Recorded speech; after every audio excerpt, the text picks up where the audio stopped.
નમસ્કાર વિદ્યાર્થી મિત્રો, ગુડ મોર્નિંગ. ફરી અહીંયા પરેશ પુરોહિત યુટ્યુબ ચેનલમાં સર્વે મિત્રોનું હાર્દિક સ્વાગત છે. આપણે સોલિડ સ્ટેટ ચેપ્ટર પૂરું થઈ ગયું છે મિત્રો.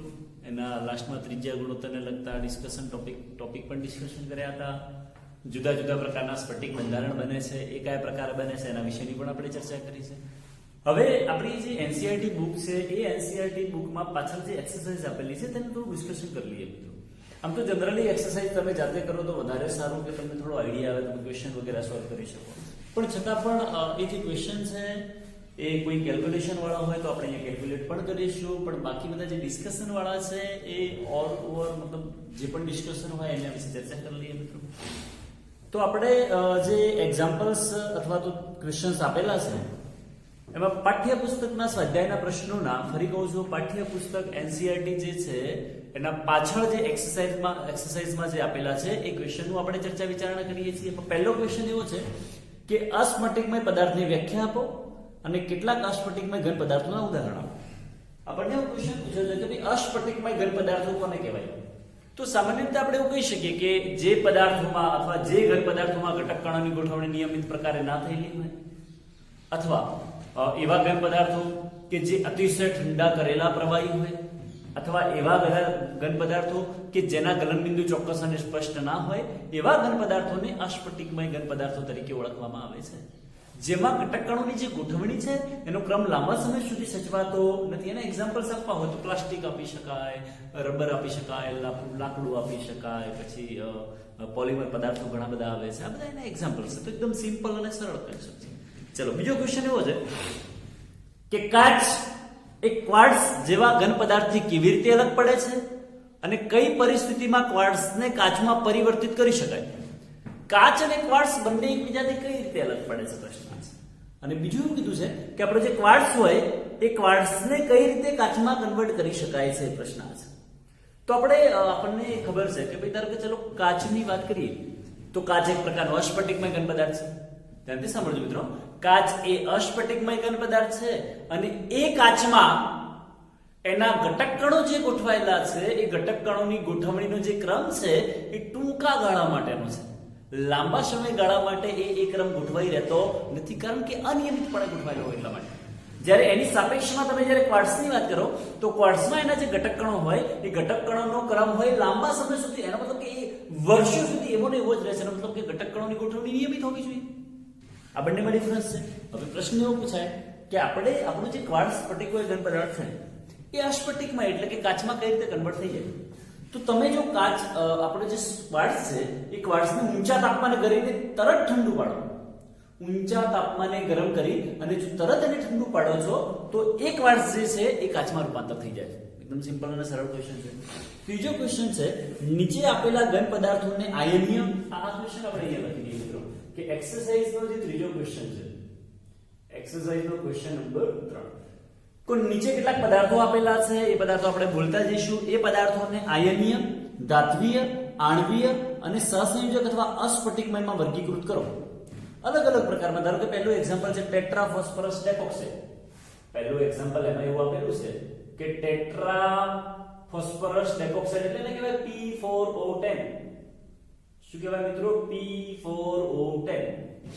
તો હવે આ જે P4O10 છે, ટેટ્રા ફોસ્ફરસ ડેકોક્સાઇડ, એ કયા પ્રકારના સંયોજનમાં આવે? તો આ જે છે ને એને આણ્વીય ઘન તરીકે ઓળખવામાં આવે છે.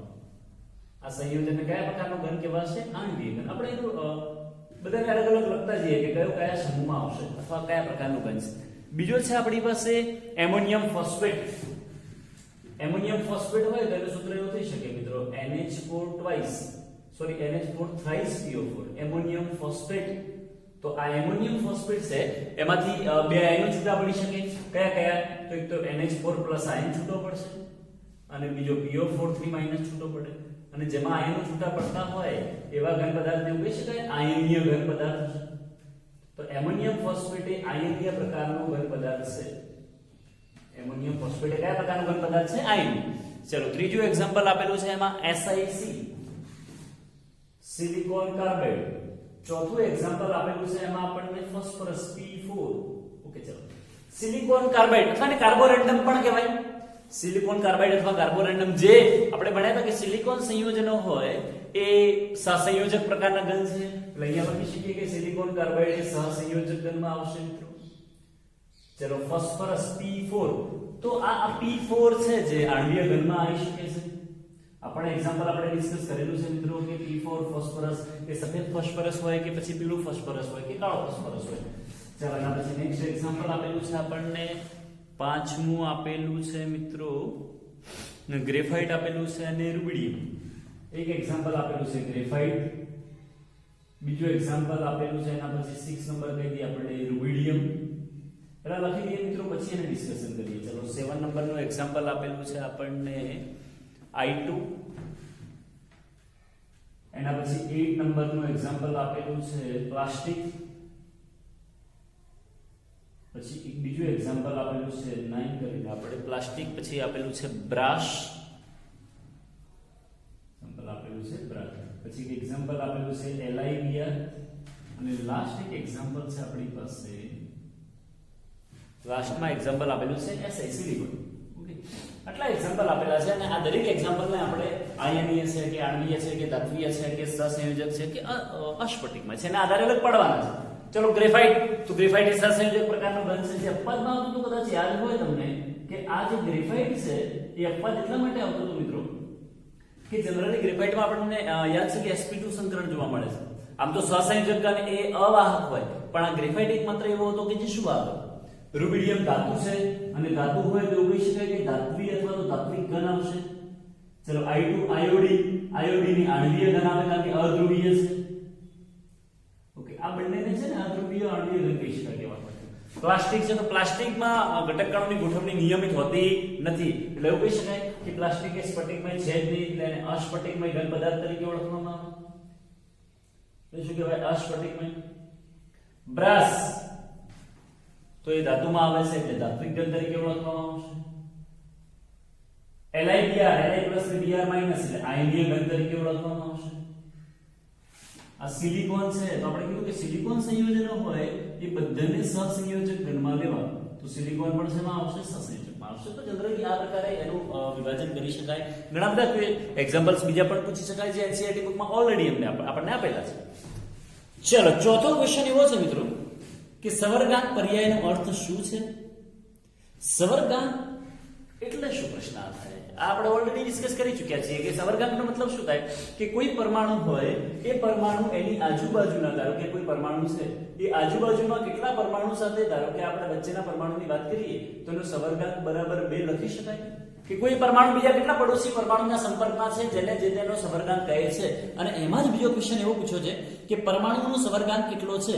સમઘનીય સમકૃત સંકુલિત રચના અને અંતઃકેન્દ્રિત સમઘનીય રચના. આવા કીધા છે કે ધારો કે આપણને એવું કીધું છે કે સમઘનીય સમવૃત સંકુલિત રચના, એનો મતલબ એવો થાય કે CCP રચના. અને CCP રચના હોય તો CCP નો અને FCC નો આપણે ભણી ગયેલા છીએ કે એનો સવર્ગાંક બરાબર 12 થાય. એક જ સ્તરના 6 પરમાણુ, ઉપરના 3, નીચેના 3 એમ કરી 12 થાય. બીજો પૂછે છે અંતઃકેન્દ્રિતમાં, તો અંતઃકેન્દ્રિતમાં આપણે વિચારી શકીએ કે પેલો મધ્યનો પરમાણુ 8 ખૂણાના પરમાણુ સાથે સંપર્કમાં આવે એટલે એનો સવર્ગાંક કેટલો થશે? 8 થશે. ઓકે, ચલો નેક્સ્ટ ક્વેશ્ચન છે પાંચમો. જે ક્વેશ્ચન ઓલરેડી મિત્રો થિયોરિટિકલ છે, આપણે ડિસ્કસ કરીએ છીએ, માત્ર તમારે બુકમાંથી લખી દેવાના લખવા હોય તો. જો તમે અજ્ઞાત ધાતુની ઘનતા અને એકમ કોષના પરિમાણ પેરામીટર્સ જાણતા હો તો તેનું પરમાણુય દળ કઈ રીતે નક્કી કરશો? તો એના માટે આપણે આખું કેલ્ક્યુલેશન કર્યું હતું અને મિત્રો કદાચ યાદ હોય તો એના ફોર્મ્યુલા પર ડિસ્કશન કર્યું હતું. લાસ્ટમાં આપણે ડેન્સિટી ઇઝ ઇક્વલ ટુ, કદાચ કોને યાદ હોય, density is equal to Z into N upon A cube into Na આવી ફોર્મ્યુલા આપણે ડિસ્કસ કરેલી છે. અને એમાં m કઈ રીતે શોધાય એ શોધવાનું છે. એટલે એકદમ સિમ્પલ ક્વેશ્ચન છે. નેક્સ્ટ ક્વેશ્ચન એવો છે, સ્ફટિકની સ્થાયીતા તેના ગલનબિંદુની માત્રામાં પરાવર્તિત થાય છે. આલોચના કરો. સ્ફટિકની સ્થાયીતા તેના ગલનબિંદુની માત્રામાં પરાવર્તિત થાય છે. એનો મતલબ શું કહેવા માંગે છે કે સ્થાયીતા અને ગલનબિંદુ વચ્ચે શું રિલેશન છે? પ્રશ્ન છે કે કોઈ ઘન પદાર્થ હોય તો એની સ્થાયીતા અને ગલનબિંદુ વચ્ચે શું દર્શક છે? તો એવું વિચારી શકાય કે જેના ગલનબિંદુ પ્રમાણમાં વધારે હશે એની સ્થાયીતા પ્રમાણમાં વધારે હોય. જેના ગલનબિંદુ પ્રમાણમાં વધારે હશે એની સ્થાયીતા પ્રમાણમાં વધારે હોય, કારણ કે ઝડપથી પીગળતા નથી. ધારો કે એમાં કેટલાક એક્ઝામ્પલ આપેલા છે, એ એક્ઝામ્પલને એમના ગલનબિંદુના યોગ્ય ક્રમમાં ગોઠવવાનું કીધું છે આપણને. તો એ એક્ઝામ્પલ હું કહી દઉં તમને. એક એક્ઝામ્પલ એમાં ઘન પાણી છે એટલે H2O સોલિડ, H2O સોલિડ. બીજું કીધું છે એમાં ઇથાઇલ આલ્કોહોલ, અને ત્રીજું કીધું છે ડાઇથાઇલ ઇથર, અને ચોથું કીધું છે મિથેન. તેમના ગલનબિંદુ માહિતી પુસ્તિકામાંથી મેળવો. માહિતી પુસ્તિકા શોધવા જવાનું આપણે કહેવાનો મતલબ કે ના ગલનબિંદુ તો હું ખાલી બોલી જઉં છું બુકમાંથી જોઈને કે સોલિડ હોય વોટર તો 273 કેલ્વિન છે જે આપણને ખબર છે. ઇથાઇલ આલ્કોહોલ 158 ની આજુબાજુ આવે છે, ડાઇથાઇલ ઇથર 157 ની આજુબાજુ આવે છે, અને મિથેન 90 આવે છે. તો આ તમે જોઈ શકો બુકમાં, અથવા યાદ રાખવા તો રાખી શકો. જનરલી આ પ્રકારના ક્વેશ્ચન ગલનબિંદુ વગેરે એક્ઝેક્ટ વેલ્યુઝ ક્યારે પૂછાતા નથી. ચલો ક્વેશ્ચન નંબર 7. ક્વેશ્ચન નંબર 7 મિત્રો એવો છે કે નીચેના પર્યાયોની જોડીને તમે કેવી રીતે વિભેદિત કરશો. એટલે કેટલાક જોડકા આપેલા છે ને એમના વચ્ચે કયા ડિફરન્સ છે, અથવા તમે એને કઈ રીતે ડિફરન્શિએટ કરો છો એકબીજાને. ધારો કે એક્ઝામ્પલ તરીકે પહેલું છે ષટકોણીય સમરૂપ સંકુલ અને સમઘનીય સમરૂપ સંકુલ. એટલે પહેલું એક્ઝામ્પલ એવું છે એમાં આ એક્સરસાઇઝનો જે ક્વેશ્ચન છે એ ક્વેશ્ચન નંબર છે 7. એમાં પહેલો એક્ઝામ્પલ એવું કીધું છે કે HCP એન્ડ CCP ને તમે કઈ રીતે અલગ પાડો છો. તો કદાચ તમને યાદ હોય, હું તમને ખાલી યાદ કરાવું છું, થિયરી લખતો નથી. જ્યારે સમવૃત્ત સંકુલ રચના ભણીએ છીએ આપણે તો એમાં દ્વિપરિમાણીય હેક્સાગોનલ ક્રોસ પેકિંગ માંથી ત્રિપરિમાણીય રચના, અને એમાં પણ બીજા સ્તર પર ત્રીજા સ્તરની ગોઠવણી. કદાચ કોને યાદ હોય તો બીજા સ્તર પર ત્રીજા સ્તરની ગોઠવણી. તો એમાં કદાચ તમને યાદ હોય તો આ HCP માં ABAB પ્રકારની રચના બને છે, જ્યારે આમાં ABC પ્રકારની રચના બને છે, એવું ભણ્યા છે આપણે. આમાં પહેલું અને ત્રીજું સ્તર એકબીજાને સમાન હતા, આમાં પહેલું અને ચોથું એકબીજાને સમાન હતા. બંનેની પેકિંગ ક્ષમતા એક્ઝામ્પલ્સ ધારો કે આના એક્ઝામ્પલ્સ આપણે ઝિંક અને મેગ્નેશિયમ ભણ્યા હતા, અને કોપર અને સિલ્વર. તો આખો જ જે એના બંધારણ દોરવાના હોય, આખો જ ડિફરન્સ છે, તમે બુકમાંથી જોઈ શકો છો. આપણે ઓલરેડી ભણી ચૂક્યા છીએ. ફલક કેન્દ્રિત સ્ફટિક લેટિસ અને એકમ કોષ. તો સ્ફટિક લેટિસ કોને કહેવાય, એકમ કોષ એ પણ તમે સમજી શકો છો. ચતુષ્ફલકીય છિદ્ર અને અષ્ટફલકીય છિદ્ર. તો છિદ્રોની રચના પણ આપણે દોરાયેલી છે. એના સવર્ગાંક કેટલા હોય, ચતુષ્ફલકીય છિદ્ર હોય તો 4 સવર્ગાંક હોય, અષ્ટફલકીયનો 6 સવર્ગાંક હોય. બંનેની ત્રિજ્યા શોધવાના સૂત્રો પણ અલગ અલગ છે, સમજાય. Question number 8. નીચેના દરેક લેટિસના એક એકમ કોષમાં કેટલા લેટિસ બિંદુ હશે. નીચેની દરેક લેટિસમાં, એટલે દરેક લેટિસમાં એટલે શું કે ધારો કેટલાક બંધારણ આપણને આપેલા છે, અને એ જે બંધારણ આપેલા છે એમાં કેટલા સ્થાને પરમાણુ ગોઠવાયેલા હશે. આ એક્સરસાઇઝનો ક્વેશ્ચન નંબર છે question number 9. Exercise question number 9. એમાં આપણને પહેલું કીધું છે, સોરી 9 નથી, 8 નંબરનો ક્વેશ્ચન છે, ફલક કેન્દ્રિત સમઘનની. 8 નંબરનો ક્વેશ્ચન છે. પહેલું છે બંધારણ આપણે FCC, ફલક કેન્દ્રિત એકમ કોષ. તો ફલક કેન્દ્રિત એકમ કોષમાં પરમાણુ કયા કયા સ્થાન પર ગોઠવાયેલા હોય, તો આપણને ખબર છે કે ખૂણા પર અને વત્તા દરેક ફલકના મધ્યમાં. દરેક ફલકના ક્યાં હોય, મધ્યમાં. ખૂણા પર કેટલા હોય, 8, ફલકના મધ્યમાં 6, એટલે કુલ 14 લેટિસ બિંદુ જોવા મળે FCC માં. FCC માં મિત્રો કુલ 14 લેટિસ બિંદુ આપણને જોવા મળે છે. બીજું પૂછ્યું છે આપણને એમાં ફલક કેન્દ્રિત ચતુષ્ફલકી. તો સેમ આવે, ફલક કેન્દ્રિત ક્યુબ હોય કે પછી ફલક કેન્દ્રિત ચતુષ્ફલકી હોય, બંનેમાં સેમ આવશે, પહેલા અને બીજામાં. ત્રીજું પૂછેલું છે આપણને અંતઃ કેન્દ્રિત. એક આપણને પૂછેલું છે મિત્રો BCC અથવા તો અંતઃ કેન્દ્રિત. તો એવું કહી શકાય ખૂણા પર હોય અને એકમ કોષના મધ્યમાં હોય. હવે ખૂણાની સંખ્યા કેટલી છે, 8, મધ્યમાં 1, બરાબર કુલ કેટલા થશે, તો 9 થશે. કેમ તો કુલ 9 સ્થાન પર પરમાણુ ગોઠવાયેલા હશે કયામાં, BCC માં. તો આવા ક્વેશ્ચન તો ઘણા અલગ અલગ પ્રકારે પૂછાઈ શકે છે. BCC માં પૂછાઈ શકે, FCC માં પૂછાય, HCP માં પૂછાય, આ તે વગેરે. Question number 9. ધાત્વી અને આયનીય સ્ફટિકો વચ્ચે સમાનતા અને ભિન્નતા દર્શાવો. આયનીય ઘન પદાર્થો સખત અને બરડ હોય છે. આ કારણ તમે બુકમાંથી બધા જોઈ શકો છો મિત્રો, જોઈ લેવાનું બુકમાંથી એકવાર. ચલો ક્વેશ્ચન નંબર 10. નીચેના કિસ્સામાં ધાતુ સ્ફટિકમાં સંકુલન ક્ષમતા ગણો, એટલે પેકિંગ ક્ષમતા ગણો. સાદો સમઘનીય. હવે સાદો સમઘનીય હોય તો એની પેકિંગ ક્ષમતા આપણે ગણી હતી, કદાચ કોઈને યાદ હોય તો 52.36% મળે. કેટલી મળે 52.36%. જે આખું કેલ્ક્યુલેશન છે ઓલરેડી કરેલું છે. અંત કેન્દ્રિત સમગણીય બીસીસી 68%, ફલક કેન્દ્રિત એકમ કોષ 74%. ચલો નેક્સ્ટ ક્વેશ્ચન નંબર 11. એક એક્ઝામ્પલ છે જે આપણે ગણી લઈએ. ક્વેશ્ચન નંબર 11 માં એક એક્ઝામ્પલ છે તો આપણે ગણવાનું કે શું એક્ઝામ્પલ શું કહેવાય. તો ક્વેશ્ચન નંબર એક્સરસાઇઝ નો જે ક્વેશ્ચન નંબર 11 છે, એક્સરસાઇઝ નો જે ક્વેશ્ચન નંબર 11 છે એ કંઈક આ પ્રકારે છે. સિલ્વર એફસીસી લેટિસમાં સ્ફટિકીકરણ પામે છે. એનો મતલબ કે આપણી પાસે જે એજી છે એનું બંધારણ કયા પ્રકારનું છે? એફસીસી પ્રકારનું છે. જો કોષની ધારની લંબાઈ, આપણને એવું કીધું છે કોષની ધારની લંબાઈ એટલે a બરાબર કઈ શકાય? ધારની લંબાઈ a બરાબર 4.07 ગુણ્યા 10⁸ સેન્ટીમીટર એન્ડ તેની ઘનતા, અને ઘનતા એટલે ડેન્સિટી બરાબર 10.5 ગ્રામ પર સેન્ટીમીટર ક્યુબ હોય તો સિલ્વર પરમાણુનું પરમાણુકીય દળ શોધો. તો એવું કીધું છે કે સિલ્વરનું પરમાણુકીય દળ શોધો એટલે m of Ag બરાબર કેટલું? આવો ક્વેશ્ચન પૂછ્યો છે. તો તો એકદમ સિમ્પલ ફોર્મ્યુલા છે મિત્રો, આમાં કંઈ કરવાનું છે નહીં. લાગુ આમાં તો બધા તમે જાતે કરી શકો. આવા ક્વેશ્ચન આપણે સોલ્વ પણ કરાયેલા છે. આ જે ફોર્મ્યુલા છે અહીંયા ઉઠાઈ લઈએ ભાઈ. આ જ density is equal to z ગુણ્યા m વગેરે, એમાં m ને કરતા બનાવી દઈએ તો therefore m is equal to આ સામે મલ્ટીપ્લિકેશન માં જશે, z ભાગાકારમાં આવશે d * aq * na divided by z આવશે. બરાબર. ચલો ડેન્સિટી કેટલી? તો 10.5 આવશે મિત્રો. a ક્યુબ એટલે a કેટલો છે આપણી પાસે? 4.07 * 10⁸ એનો ક્યુબ આવશે ગુણ્યા na એવોગાડ્રો નંબર 6.022 ગુણ્યા 10⁻23 થાય ડિવાઇડેડ બાય z કેટલા છે? તો હવે z કેવી રીતે ખબર પડે? તો કયો પ્રકારની રચના છે એના પરથી ખબર પડી જાય. એફસીસી છે તો z બરાબર કેટલા આવશે? 4 આવશે. ચલો એનું કેલ્ક્યુલેશન કરી નાખીએ તો આપણને આટલી દળ મળી જાય. તેનું કેલ્ક્યુલેશન કરવાનું થાય તો 10 આપણે કરીએ 4.07 નો ક્યુબ થશે તો 4.07 into 4.07 multiplied by 4.07 multiplied by 4.07 into 10.5 ગુણ્યા 6.022 ભાગ્યા 4 એટલે 1065.74 આવે છે. એની ઘાત કરીએ તો ઓકે, અહીંયા ઘાત છે ને મિત્રો +8 નહીં હોય. આ બુકમાં કદાચ ભૂલ હોઈ શકે પણ -8 જ હોવી જોઈએ. અહીંયા જે છે એ બુકમાં તો આપણે આ જે મારી પાસે બુક છે એમાં +8 આપેલી છે પણ અહીંયા -8 હોવું જોઈએ તો જ આન્સર આવશે આપણો. બાકી નહીં આવે.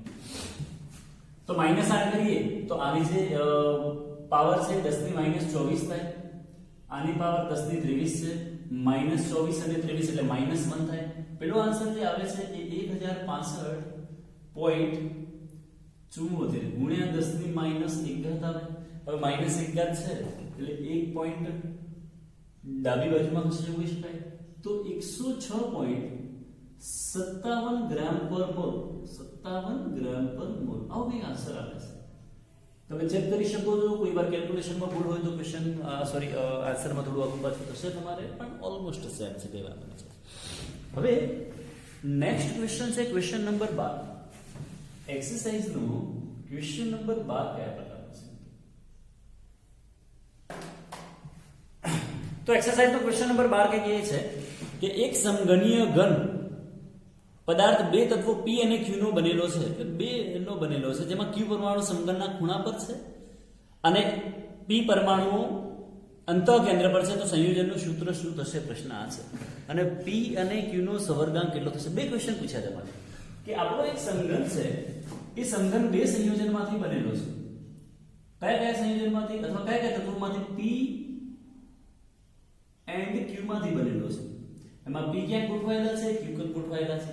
મારે ચલો p ની ગણતરી કરવી હોય તો શું થશે? મારે ધારો કે p ની ગણતરી કરવી છે તો જોઈ લો p ક્યાં ગોઠવાયેલા છે મિત્રો. એમાં એવું લખેલું છે કે તમે જોશો તો p એ અંતઃકેન્દ્ર પર છે. હવે અંતઃકેન્દ્ર પર હોય એટલે એકમ કોષના સેન્ટરમાં હોય એટલે એની સંખ્યા એક જ હોય.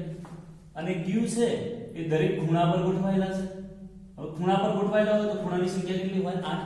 અને સંખ્યા તો 8 હોય પણ દરેક જે ખૂણાનો ભાગ હોય એ 1/8 જેટલો હોય, બરાબર 1 થઈ જાય. પણ તો તો therefore આપણે સંયોજનનું સૂત્ર લખવું હોય તો એવું લખી શકાય મિત્રો PQ પ્રકારનું હશે. સંયોજનનું જે સૂત્ર છે એ કયા પ્રકારનું છે? PQ પ્રકારનું સંયોજનનું સૂત્ર હશે. હવે ક્વેશ્ચન એ થાય કે P છે એ મધ્યમાં ગોઠવાયેલો છે એકમ કોષના કેન્દ્રમાં, Q ખૂણા પર ગોઠવાયેલો હોય તો એવું કહેવાય કે BCC પ્રકારનું બંધારણ બને છે. અને જ્યારે BCC પ્રકારનું બંધારણ હોય તો P અને Q બંનેનો સવર્ગાંક બરાબર કેટલો થાય? 8:8 થાય. મિત્રો યાદ રાખજો કે જ્યારે પણ BCC પ્રકારના બંધારણ હશે ત્યારે હંમેશા યાદ રાખવાનું કે એનો સવર્ગાંક કેટલો થાય? 8 જ થાય. જ્યારે પણ BCC પ્રકારના બંધારણ હોય તો સવર્ગાંક કેટલો થશે? 8 થશે. એવું આપણે ભણ્યા હતા લાસ્ટ લેક્ચરમાં સિઝિયમ ક્લોરાઇડ પ્રકારના બંધારણ કે જેમાં પણ આપણો સવર્ગાંક કેટલો થતો હતો? 8 જેમ 8 થાય. ક્લિયર છે? તો 12 સુધીના એક્સરસાઇઝના એક્ઝામ્પલ્સ ક્વેશ્ચન્સ વગેરે મિત્રો ડિસ્કસ કરી ચૂક્યા છીએ. બાકીના જે પણ ક્વેશ્ચન્સ છે નેક્સ્ટ ક્લાસમાં પણ ડિસ્કસ કરીશું.